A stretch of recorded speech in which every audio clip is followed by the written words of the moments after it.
Alors, en fait, cette matinée a encore une étape à franchir dans votre parcours que proposé. On a eu une table ronde, vous l'avez bien compris, avec des experts de la data qui ont leurs expertises, leurs expériences, leur point de vue, un peu macro, de vue d'ensemble finalement sur des enjeux.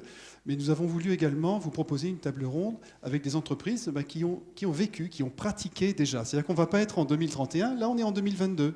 On est en 2022 sur des histoires que nos trois intervenants vont pouvoir vous raconter. Et donc j'invite sur la scène Véronique Vasselot de EBP Informatique, Julien Muller de Septéo et Laurent Albouy de Verdier Voyage. Merci d'avoir répondu à l'invitation de venir apporter votre témoignage, parce qu'en l'occurrence, vous avez chacun des histoires qui sont différentes. C'est la diversité aussi qui fait la richesse, sur le chemin de la data. Alors, puisqu'on parlait tout à l'heure de voyage en 2031, je vais vous proposer au niveau de Verdier Voyage de commencer à nous faire voyager dans le vécu que vous avez. Comment, en fait, a été entrepris le projet data sur lequel vous êtes lancé? Qu'est-ce qui a déclenché? Et quand? Qu'est-ce qui a déclenché cette volonté d'avancer? Bonjour à tous. Ce qui a déclenché, c'est un peu atypique parce que je suis directeur financier du groupe Verdier et j'avais déjà mis un embryon, on va dire, de data dans la boîte où je travaillais avant. Et quand je suis arrivé chez Verdier Voyage, il y avait déjà des systèmes d'information qui étaient performants, mais qui n'arrivaient pas à faire ce que faisaient aujourd'hui les outils de data. Et j'avais envie de le mettre en place et je l'ai un peu décidé tout seul. Dans un rôle finalement de directeur financier, un peu de contrôle, vous sentiez qu'il n'y avait pas tous les bons tableaux à l'écran? Voilà, alors j'ai un peu fait un use case en direction, je l'ai fait. Oui. J'ai commandé la solution et je l'ai mise en place avec le directeur de DSI, qui avait une grosse appétence à la data et à tous les deux, ce que disait tout à l'heure l'intervenant, on a travaillé tous les deux là-dessus et c'est vrai qu'on s'est régalé. On s'est régalé à le mettre en place. Mais à la base, c'était un peu une décision très, très personnelle, la mise en place. Verdier Voyage est basé à Rodez. Alors, Verdier Voyage, oui, est basé à Rodez, et on va dire en 2019, avant la crise Covid, on va parler. C'est 200 salariés, un peu plus de 200 salariés pour 110 millions de chiffre d'affaires. Alors, entreprendre un projet, d'accord, mais sur toute l'entreprise, sur quelques projets, parce que vous organisez des voyages qui soient collectifs, individuels, à la carte. Voilà, on a plusieurs métiers. On a plusieurs métiers. Il fallait me faire une solution qui réponde à chaque besoin de chaque métier. On a 4-5 métiers. On a le voyage linguistique, on a le voyage traditionnel, on a le voyage pour les groupes. Voilà, on a le business. Donc, c'est des métiers quand même différents au sein de la même entreprise. Et il fallait mettre en place une solution qui réponde à chacun de ces métiers. Et ça a été fait, je vous dis, avec le DSI, et on est en train de tout redescendre dans chaque BU, avec le concours de tous les directeurs de BU. Qu'est-ce que ça a transformé, qu'est-ce que ça a apporté comme valeur et comme facteur de performance dans l'entreprise, tout cela, entre eux avant et maintenant? Vous qui avez ce rôle de tour de contrôle, qu'est-ce que ça a changé pour vous et pour les décisions prises par l'entreprise? Aujourd'hui, on a déjà uniformisé tous les indicateurs. Les indicateurs donc, sont uniformisés. Après, sur la performance, on va dire que quand on l'a mis en place, on est tombé en plein Covid. Donc, on va dire que ça nous a déjà permis de traverser une crise qui a été énorme pour nous. Mais ça nous a permis de suite aussi, à travers cette crise, de mettre en place on a eu énormément de travail d'annulation de voyage, de remboursement, je vais vous passer les détails. Et c'est vrai que toute la solution data nous a permis de passer cette crise avec des outils qui nous ont permis de pouvoir gérer tous les événements liés à la crise Covid. Alors, la performance maintenant, je pense qu'on va la voir maintenant parce qu'on va repartir sur une activité normale, je pense, à partir de 2023. Et on a profité de ce moment difficile pour mettre en place tout ça et tout est pratiquement en place aujourd'hui. Et on va pouvoir voir maintenant la valeur ajoutée de ce qui a été mis en place en ces moments difficiles. Sur les 200 personnes d'entreprise, combien sont embarquées dans ces projets-là? Toutes? Alors, pas toutes, non. Alors j'ai commencé déjà, je dirais, par mon service. Alors, tout le service financier a été embarqué. Et puis après, je suis descendu dans j'ai embarqué aussi le service RH, parce qu'on a un système d'information qui est très hétérogène. On a beaucoup de bases de données, on a beaucoup de systèmes différents. Et avec la Vous data, avez des tableaux Excel? Aujourd'hui, on a des tableaux Excel, oui. Maintenant, on a toujours, c'est un peu moins. Mais on a essayé d'agréger tous nos systèmes d'information qui sont complètement hétérogènes, ce qui est chose faite aujourd'hui. Et maintenant, on descend dans chaque BU et on s'arrête au niveau des directeurs de BU, pour l'instant. Pour le dirigeant de l'entreprise, est-ce que ça lui a apporté des nouveaux points de vue finalement sur le pilotage de sa boîte? Maintenant, avec la DataVis, tous les matins, il rentre dans sa boîte, Mmh. il rentre sur son bureau, il a tous ses indicateurs. Il est content ? Il le dit. Oui, il le dit. Il le dit, c'est une bonne chose.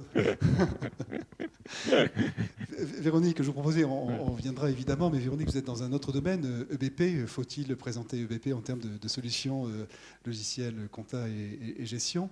Et là, en l'occurrence, votre intervention, elle vise à parler de la transformation du sujet en interne, finalement, d'EBP. Oui, alors nous, en fait, on s'est questionné sur la data fin 2018 parce qu'on perdait beaucoup de temps sur ah, mais moi, j'ai pas les mêmes chiffres que toi, et pourquoi tu as ça ? Et voilà, donc c'était une perte de temps récurrente, des problématiques de pilotage pour l'entreprise, en fait, de se demander effectivement où sont mes bons indicateurs, qu'est-ce qui fait que je suis en croissance, parce que EBP, moi, ça fait 17 ans que je suis chez EBP. Ça fait presque 17 ans qu'on fait une croissance à 2 chiffres. Donc on a plutôt des problèmes de riches, mais c'est quand même des problèmes. Parce que quand on ne maîtrise pas, on a besoin vraiment d'être à l'aise sur qu'est-ce qui fait qu'on performe aujourd'hui. Donc il y avait toutes ces problématiques-là qu'on a rencontrées. Et on savait qu'on avait beaucoup de données, en fait, puisqu'on est éditeur de logiciels de gestion. Donc il y avait déjà effectivement toute cette donnée à l'intérieur de nos logiciels pour nos clients. On a 500 000 clients aujourd'hui en France et à l'étranger. Donc c'est une base de données vraiment très importante. On avait des données dans les outils de téléphonie. On était capable de savoir qui nous appelait hyper régulièrement et à l'inverse, qui ne nous appelait jamais. On avait des données sur les visites de notre site internet. On avait des données partout, sauf qu'elles ne communiquaient pas entre elles. Donc bien rangées dans des placards, finalement, c'est ça. Pas valorisées. C'était bien siloté, les tiroirs ils étaient fermés à clé et c'était inexploitable. Donc des mines d'or un peu partout, mais on ne savait pas comment faire communiquer la donnée et comment en sortir la substantifique moelle, j'ai envie de dire, pour identifier nos clients gold, se dire celui-là, il appelle 25 000 fois par an l'assistance. Voilà, peut-être qu'on va lui pousser une formation. Être capable de... l'objectif de la création de ce pôle data, c'était de se dire, OK, comment je vais désiloter la donnée, la rendre compréhensible, la mettre à disposition de tout le monde. C'était le premier point. Et ensuite, moi, je suis issue du marketing de manière originale. Et donc, mon deuxième point hyper important, c'était comment je la rends actionnable. Parce que c'est super... je me suis reconnue dans toutes les interventions qu'on a entendues avant. C'est super de faire des beaux tableaux dans tous les sens, mais qui ne servent à rien. Et la vraie problématique, c'est de quoi a besoin mon entreprise ? Qu'est-ce qui fait vivre mon entreprise ? Et une fois que j'ai identifié ça, OK, comment je l'actionne ? Typiquement, alors, qui dans l'entreprise a contribué à l'impulsion et puis à la réflexion sur qu'est-ce qui compte dans l'entreprise ? Et donc, finalement, des datas à maîtriser et à valoriser. Alors, je rejoins ce qui a été dit tout à l'heure. On ne peut pas embarquer tout le monde d'un coup. Si on commence à mettre tout le monde autour de la table, on va avoir la liste au Père Noël et on va partir dans une usine à gaz. Nous, en premier lieu, on a travaillé avec le comité de direction. Et évidemment, on a demandé aux directeurs de faire travailler leurs équipes parce qu'un directeur, il n'a pas les pieds ou une directrice dans l'opérationnel et il ne va pas vraiment avoir tout. Il va avoir une vue globale, mais pas forcément des petits points qui peuvent vraiment changer la vie des collaborateurs. Et donc, chacun est arrivé avec ses KPI en disant, moi, j'aimerais bien faire, on va dire, je sais pas, du look-alike. Ce revendeur-là, il est super bien. En fait, quel est son profil, son portrait robot ? Comme ça, si j'en vois un autre qui ressemble à ça, je peux me dire, lui, OK, je vais le faire monter en puissance. On avait effectivement ces problématiques de clients qui, comment identifier les signaux faibles qui vous font sentir que le client va vous quitter. Pour éviter le churn, parce qu'en général, le client, il se manifeste quand il veut partir. S'il veut partir, en tout cas dans notre domaine, un logiciel de comptabilité, de finance, il a déjà trouvé une autre solution. Ou alors, il ferme son entreprise. Là, vous avez commencé en fait par vous poser des questions sur finalement des enjeux et des bonnes questions à savoir se poser, peut-être à oser se poser, et ensuite à mettre en œuvre le système d'information qui va avec. Tout à fait. On est parti vraiment du besoin, de quoi on a besoin. Parce que, une erreur classique, c'est j'accumule tout dans un infocentre. Puis après, j'en ferai bien quelque chose. Non, mais ça, il faut complètement oublier. Le top départ, c'était quand en termes d'années ?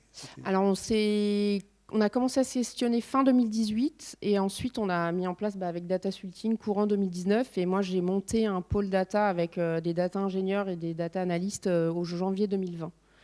Et ça nous a sauvé la vie en mars 2020 quand on a été tous confinés, qu'il fallait faire des stats tous les jours pour le comité de direction. Et heureusement, Power BI était là, l'infocentre était là et la donnée était disponible au quotidien. Parce que s'il avait fallu continuer à faire avec nos petites mains, parce que nous aussi, avant, on faisait du fichier Excel avec des macros et voilà. C'était pas réactif. C'était la vie d'avant. On est je ne vais pas dire à la fin de la crise Covid, c'est un peu plus compliqué que ça, mais disons, vous avez maintenant presque 4 ans finalement d'expérience de recul. Est-ce que le système que vous avez installé à l'époque, au sens de l'organisation interne, des échanges d'informations et des outils qui vont avec, ça y est, c'est installé, vous vous sentez tranquille pour 5 à 10 ans, ça va rouler tout seul? Ou est-ce que vous remettez en cause régulièrement cette manière de voir l'enjeu data? Quelle est votre posture? Alors, la data, c'est infini. Hein. C'est ce que je disais à ma direction quand j'ai pris le projet. J'ai ouvert la porte, j'ai vu les étoiles. C'était trop beau. Et en même temps, ça faisait trop peur. Parce qu'effectivement, on peut aller vraiment au bout des choses. Et en fait, je pense que la data, c'est des sujets qui vont extrêmement vite et que ce qui était bon hier doit être remis en cause en permanence. En fait. En permanence, il faut se questionner parce que même si, par exemple, d'un point de vue marketing, on a fait des segments clients ou commercial, ok, les choses évoluent très vite. La crise Covid a aussi contribué à ça. Et tout ce qui était bon hier ne l'est pas forcément. D'où l'intérêt d'automatiser, d'avoir des rapports quotidiens qui permettent de voir si on sort de la zone dans laquelle on est censé rester en fait. Donc oui, il y a plein de choses qu'on a mis en place, typiquement notre infocentre, etc. Enfin, toute la partie technique, ça fonctionne, ça bouge pas, on est dans une amélioration continue. Mais après, on a encore une infinité de sujets puisqu'on ne s'est pas encore lancé dans tout ce qui est, un petit peu, mais dans tout ce qui est prédictif. Aujourd'hui, les besoins d'une entreprise, quand elle se lance dans la data, c'est du tableau de bord, c'est déjà connaître, comprendre qu'est-ce qui fait vivre mon entreprise, qu'est-ce qui est crucial, sur quel sujet je ne peux pas me planter, sur quel sujet, écoute, si c'est pas tout à fait ça, c'est pas très grave. Et déjà ça, c'est un pas énorme. Les gens, quand j'ai monté le pôle data, ils m'ont dit, on va faire de la reconnaissance vocale. Je dis non, on va pas faire de reconnaissance vocale, on s'en fout en fait. Voilà. Et effectivement, ce qui est important, c'est de comprendre son entreprise, comprendre ses clients, et c'est ça qui vous fera avancer en fait.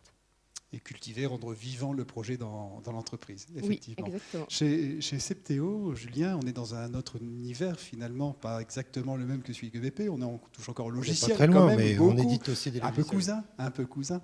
Voilà. Une entreprise bien connue et implantée sur Montpellier. Qu'est-ce qui a transformé l'entreprise grâce à des projets data? Parce que c'est votre quotidien, finalement. Oui, disons que la data fait partie de notre quotidien, mais au-delà de ça, le point de départ, c'est la volonté de progresser, en fait, déjà, de base. On est tous entrepreneurs chez Septéo, et cette volonté de progresser, elle est fondamentale. Et on part d'un principe tout bête, c'est que pour progresser, il faut mesurer. Et pour mesurer, bien évidemment, on a besoin de la donnée. Alors, vous pouvez très bien, effectivement, comme on disait tout à l'heure, faire des macros sous Excel, avoir plein de petits shadow process, comme on les appelle, pour vous sortir de la donnée. Malheureusement, elle ne sera pas fiable et malheureusement, elle ne sera pas pérenne. Donc, on avait, au-delà de ce que j'ai dit juste précédemment, on avait la volonté de progresser assez rapidement. Et donc, naturellement, il a fallu qu'on mette en place des indicateurs, des éléments qu'on est capable de mesurer, d'aller collecter et qui nous permet de pouvoir juger de ce qu'on met en place si, quelque part, si ça a nécessité d'être repris, si ça a nécessité d'être retravaillé, etc. Et donc, le point de départ, ça a été déjà de s'aligner sur ces indicateurs à tout niveau de l'entreprise, que ce soit financier, que ce soit au niveau opérationnel, service client, commerce, etc., pour aller collecter ces données-là et de pouvoir les republier de façon à pouvoir régulièrement se mesurer par rapport à l'état que nous sortaient ces chiffres. Voilà. Trouver des indicateurs, c'est parfois, limite, on va se dire, on va un peu se chatouiller le nombril, excusez-moi l'expression, au sens où on va se faire plaisir à travers des indicateurs qui vont être bons. C'est pas facile de définir des indicateurs qui vont vraiment servir au pilotage de l'entreprise. Qui a pris part à cette réflexion? Déjà la direction générale et puis au-delà de ça, toutes les équipes opérationnelles qui ont défini effectivement ce qui était pertinent. Alors on peut tout à fait se définir des KPI, comme on les appelle couramment, qui sont plutôt positifs ou orientés, mais l'objectif, encore une fois, c'est de progresser. Mais par exemple, des indicateurs assez basiques que tout le monde doit opérer dans son entreprise, qui est le chiffre d'affaires, l'EBITDA par exemple, la marge brute, la marge nette, la rentabilité.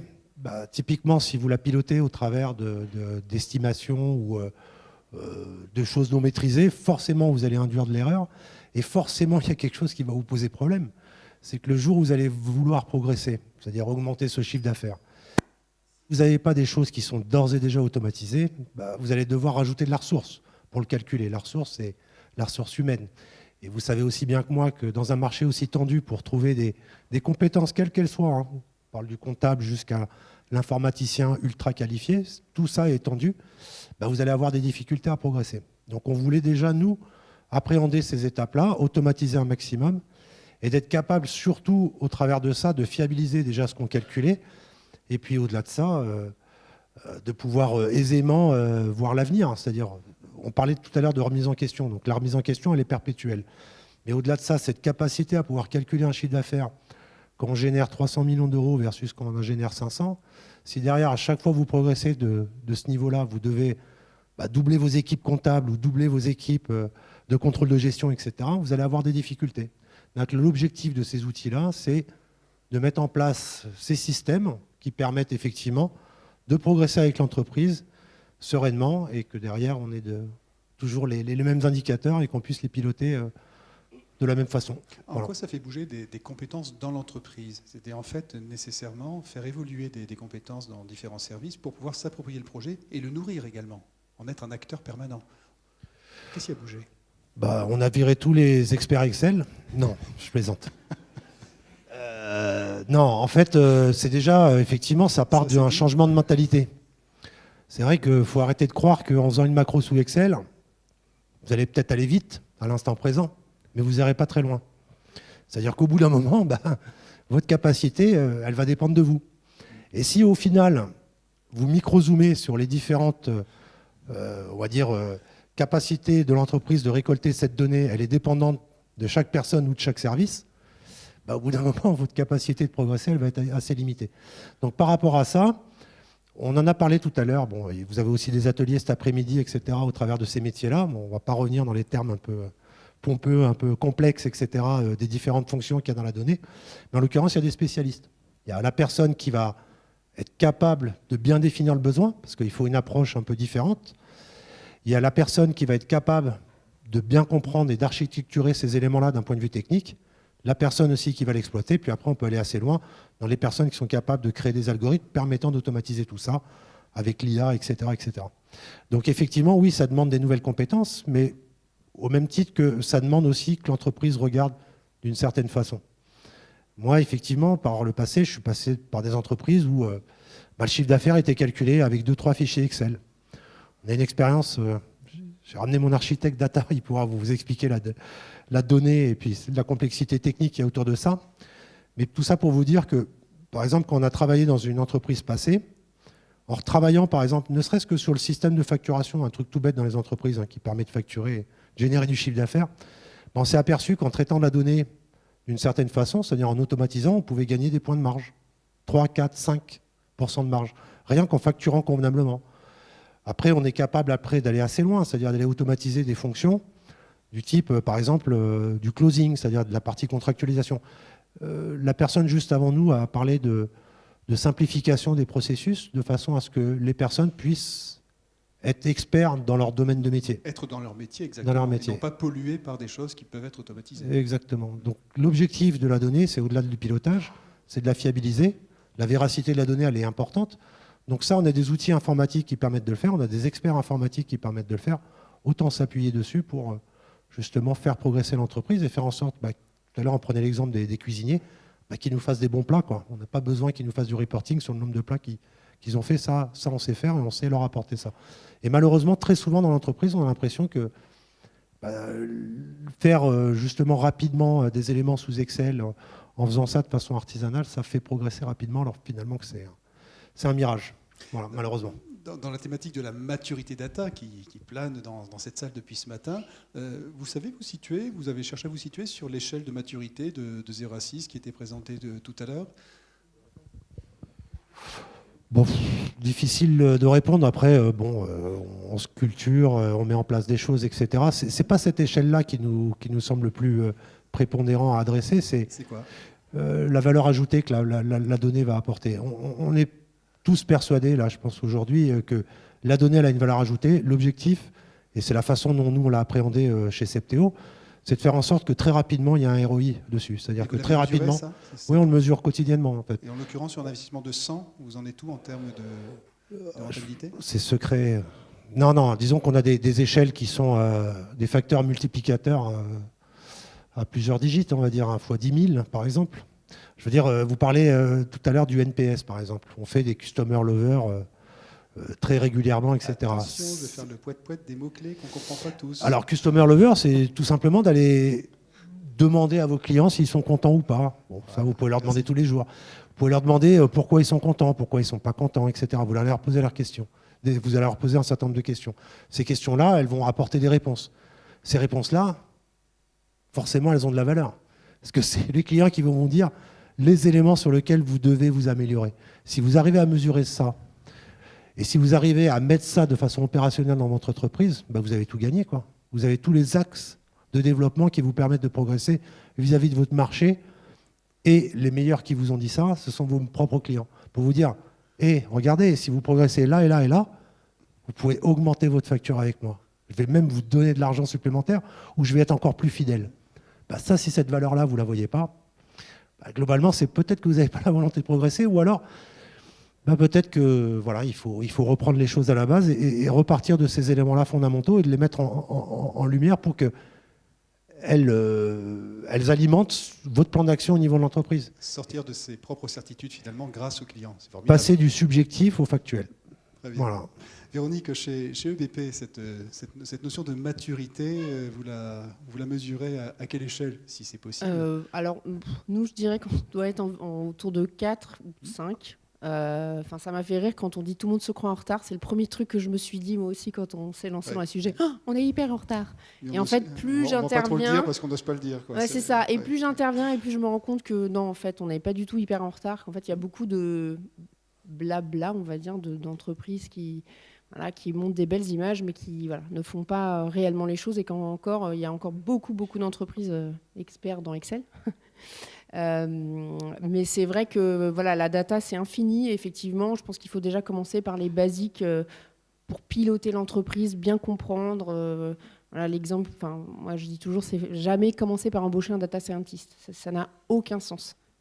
Si vous êtes dans le bâtiment, est-ce que vous faites venir le couvreur quand vous creusez les fondations? Je pense pas. Là, c'est pareil. Il faut le faire venir au bon moment. Voilà, il faut le faire venir au bon moment. Il faut d'abord franchir toutes les étapes qu'on a vues, fiabiliser la donnée, réconcilier la donnée, vérifier l'unicité, voir à quoi ça...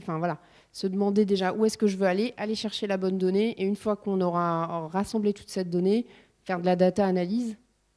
Et avant d'avoir besoin d'un data scientist, il y a le temps de voir venir. Nous, personnellement, on n'a pas encore de data scientist chez EBP parce qu'on n'en a pas le besoin.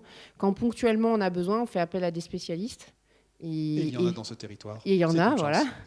Mais faut pas partir sur ça.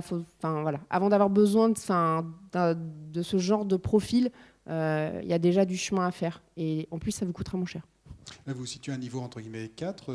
L'idée, c'est quoi? C'est de continuer à progresser, de continuer à monter, de ne pas s'endormir sur une situation maîtrisée? Oui, tout à fait, parce que nous, dans les exemples qu'on disait tout à l'heure, effectivement, un boulanger, il n'a pas forcément besoin d'être data-driven. Nous, on génère de la donnée, on a une base de données clients énorme, on a plus de 500 000 clients, et on a besoin en fait de continuer à évoluer. Et notre objectif aussi, c'est de pouvoir vulgariser cette data et la mettre au service de toutes les PME françaises. Pour se dire que demain, le tissu économique français, il va avoir besoin de la data pour faire face à la concurrence, aux crises sanitaires, à tout ce qui peut nous arriver, et qu'on a envie d'accompagner les entreprises françaises dans cette aventure de la data. Merci. Laurent, alors la maturité data chez la maturité, je dirais qu'aujourd'hui, j'aurais du mal à me situer, si ce n'est qu'aujourd'hui, je considère qu'avec Report One, on a mis en place l'outil. L'outil est là, il est fonctionnel, on est au niveau de la data vise. Donc tous les indicateurs, tous les KPI, je dirais financiers habituels, chiffre d'affaires, marge brute, Rex, tout sort aujourd'hui, et qu'aujourd'hui, j'en discutais tout à l'heure avec Antoine, notre directeur des voyages linguistiques, c'est de partir surtout sur les analyses beaucoup plus de base de clients, de partir vraiment sur l'analyse de la production, d'aller plus loin dans l'analyse pour pouvoir retrouver plus maintenant la valeur ajoutée de la data qui a été mise en place. Pour l'instant, on est vraiment au niveau de la data financière, au niveau de chaque unité RH financière. Maintenant, on voudrait vraiment partir plus sur l'aspect commercial et l'analyse de nos clients. Donc acte 1, ça a été finalement rendre le DAF heureux. Non. Alors, je suis très heureux parce que j'étais convaincu du produit. Donc, pour moi, c'est mon petit jouet personnellement. Mais Et déjà, au niveau financier, vous avez aujourd'hui des outils de pilotage. À travers ce que vous dites, je sens que les utilisateurs, les bénéficiaires du projet data, ça va s'orienter peut-être davantage vers du marketing, par exemple. Alors, ils l'ont. Voilà, je pense qu'il y a de la valeur ajoutée ailleurs que dans du chiffrable à aller chercher. Il y a toute l'analyse de nos clients, il y a l'analyse de nos voyages, parce que nous, on est quand même sur un problème géographique aussi. Les voyages qui marchent, ceux qui ne marchent pas, faire du prédictif aussi. Voilà, il y a tout ça qui, à l'heure actuelle, n'est pas en place. C'est les prochains objectifs à mettre en place chez Verdier. Ouais. D'accord. J'ai une dernière question qui me titille. Je ne peux pas ne pas vous la poser. Est-ce que vous avez, entre il y a 5 ans, 10 ans et aujourd'hui, introduit de la data, des données, des indicateurs, des KPI qui touchent la performance environnementale de l'entreprise ? De notre côté, non. Pas encore ? Pas encore. Pas encore. Donc c'est en devenir. Nous, on n'a pas effectivement mesuré, mais c'est vrai qu'étant éditeur de logiciels, donc de services, en termes d'impact environnemental, on est plutôt dans le vert. On a tout dématérialisé, on n'a pas de livraison, on n'a pas de stockage. Donc, Alors oui, on l'a mis en place. Alors je pense que c'est pas un secret, mais Septéo a été racheté il y a 2 ans par un grand groupe d'investissement. Et donc, ça fait partie des obligations, des éléments qu'on publie, qu'on produit. Voilà, nos émissions de CO2, que ce soit au niveau de nos data centers, les véhicules qu'on utilise, nos bâtiments. Voilà. Ça se mesure. Et puis, on met en place également des actions permettant de réduire cette empreinte carbone, comme le recyclage de notre matériel, informatique, bureau, etc.